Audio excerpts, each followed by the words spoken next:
અને હવે અન્ય સમાચારની વાત કરીએ। વડોદરામાં શાળા શરૂ કરવાની માંગ સાથે વિરોધ કરાયો છે।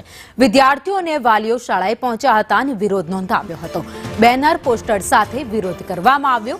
વિદ્યાર્થીઓને અન્ય બ્રાન્ચમાં ખસેડાતા રોષ ફેલાયો છે। અન્ય બ્રાન્ચ દૂર હોવાથી વાલીઓને પણ હાલાકી પડી રહી છે। 8 મહિના પહેલા શાળાનો ભાગ ધરાશાયી થઈ ગયો હતો। પાલિકાએ નોટિસ આપી શાળા બંધ કરાવી દીધી હતી, પરંતુ સ્ટેબિલિટી રિપોર્ટ ન આવતા શાળા હજુ પણ બંધ હાલતમાં છે। 2000 વિદ્યાર્થીઓ અન્ય શાળામાં ભણવા માટે મજબૂર થઈ ગયા છે। અન્ય શાળાઓ દૂર પડતા વાલીઓને પણ ભારે હાલાકી ભોગવવી પડી રહી છે। તો શાળાના ટ્રસ્ટીઓએ જવાબ ન આપતા રોષ જોવા મળ્યો છે। 2000 વિદ્યાર્થીઓની સાથે શિક્ષકો પણ અત્યારે મુસીબતમાં છે।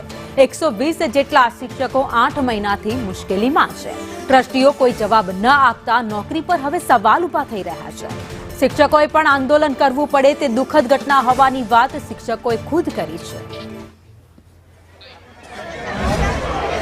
બાળકોનું જે ભવિષ્ય બગડે છે તે આ સ્કૂલ ચાલુ કરવા માટે અરજી કરી રહ્યા છે। બાળકો 1 વર્ષ થઈ ગયું છે। હા, 1 વર્ષ થઈ ગયું છે અને બાળકોને જે સ્કૂલમાં ભણે છે અત્યારે ઇન્ટરનેશનલમાં એમાં બહુ તકલીફ પડે છે, એટલા માટે બાળકો શાળા સંચાલકો શું કહે છે? એ કશું કહેતા જ નથી ને આયા બી નથી અડધા જે। તો આ સ્કૂલ બંધ થતી હોય તો બધી નારાયણની બંધ થવી જોઈએ। એ પણ આ લોકોની સ્કૂલ છે? હા, નારાયણની બધી બ્રાન્ચ બંધ થવી જોઈએ। કઈ જગ્યાએ છે જે બીજી સ્કૂલ? સોમા તલાવ છે, કારેલી બાગ છે। હા, દૂર પડે છે। તો આ લોકો અહીંથી થયા વર્ષની ફી વસૂલી લીધી છે, એટલે હવે આ લોકો હાથ ઊંચા કરી દીધા છે। પણ મળતા નથી આ લોકો ક્યાં? કોઈ જવાબ નહીં, કોઈ નહીં।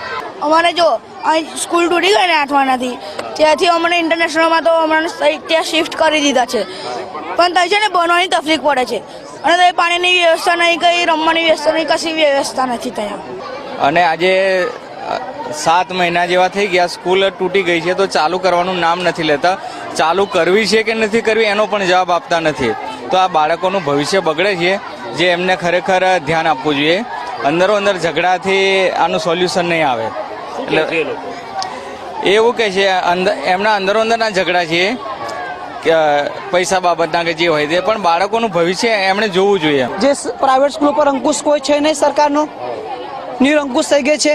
આ બે કાપડની મિલ તો છે ને કે ગમે ત્યારે તમે બંધ કરી શકો। આ એક સામાજિક સંસ્થા છે એટલે સમાજને તમારે જવાબ આપવો પડે। આજે પેલા ભાઈના માથે નાખે છે। તમારા અંદરના આંતરિક મતભેદો જે હોય વાલીને કે શિક્ષકને કે આ બાળકોની શું ભૂલ છે, આ બાળકોની આય લાગશે, આ લોકોની શું ભૂલ છે? શિક્ષકો બેરોજગાર થયા છે। 120 શિક્ષકો બેરોજગાર બનશે। 2000 શિક્ષકો તો બીજે નોકરી શોધી લેશે, પણ આ બાળકોનું શું છે? કેટલા બાળકો? 2000 બાળકો છે અહીંયા। રજૂઆત કરી છે? 2000 બાળકો શું કરી શકશો તમે? કોની પાસે સરકાર નિર્ણય લેશે આનો? હું આ શાળાની શિક્ષક છું, 6 થી 8માં ગણિત વિજ્ઞાન ભણાવું છું। હવે જુઓ, બહુ બધા પ્રયત્ન કર્યા 19 સાથે દિવાલ પડી પછી, બરાબર।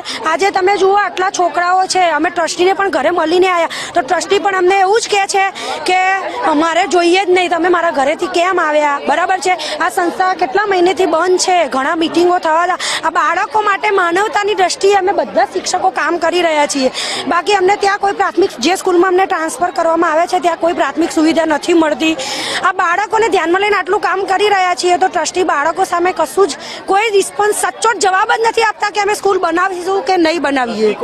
સમસ્યા છે, બાળકોનું ભવિષ્ય બગડી રહ્યું છે, અમારું ભવિષ્ય બગડી રહ્યું છે। અમે ક્યાં જઈશું એ કોઈ નક્કી છે નહીં। બીજી સ્કૂલમાં પણ એવું નથી કે અમને લઈ લેશે, એનું કોઈ નક્કી નથી। તો આ પ્રશ્ન એ છે કે બાળકોનું ભવિષ્યનું શું, અમારું શું, આ સ્કૂલનું શું? ટ્રસ્ટીઓ કોઈ જવાબ આપતા નથી।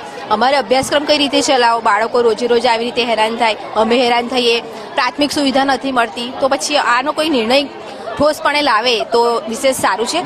સ્કૂલ ગુરુકુળ 4 રસ્તા પાસે આવેલી આ નારાયણ સ્કૂલ છે કે આ સ્કૂલ કે જેમાં એક ભાગ પડી ગયો હતો ને ત્યારબાદ આ શાળાનું સમારકામ ચાલતું હતું। હવે નારાયણ વિદ્યાલય છેલ્લા 1 વર્ષથી બંધ હાલતમાં છે, ત્યારે વિદ્યાર્થીઓ માંગ કરી રહ્યા છે કે તેમની આ સ્કૂલ ચાલુ થવી જોઈએ અને તેઓ હાલ બેનર પોસ્ટર સાથે અહીંયા વિરોધ કરી રહ્યા છે, કારણ કે તકલીફ પડી રહી છે। બકા, કેટલા સમયથી આ તમારી સ્કૂલ બંધ છે? બકા, આ સ્કૂલ બંધ કેટલા દિવસથી છે? 1 વર્ષથી। અચ્છા, તો સ્કૂલે તમે ભણો છો કેવી રીતે? બીજી સ્કૂલમાં શ્રી નારાયણ ઇન્ટરનેશનલ। અચ્છા, બીજી સ્કૂલમાં જાઓ છો? હા। તકલીફ શું પડી રહી છે? બીજી સ્કૂલમાં અમને ભણવાની તકલીફ પડી રહી છે। અમને હરકીને ભણાવતા નહીં અને દક્ષેસા સરે મેડમોનો સ્ટાફ રૂમ અને પ્રિન્સિપલ મેડમની ઓફિસ અને ફી લેવાની બંધ કરાવી દીધી છે। બરાબર ભણાવતા નથી એ સ્કૂલ? ના, એ સ્કૂલ પણ આ લોકોની જ છે? ના ના ના બીજાની છે અમને એક વર્ષ થઈ ગયું છે હા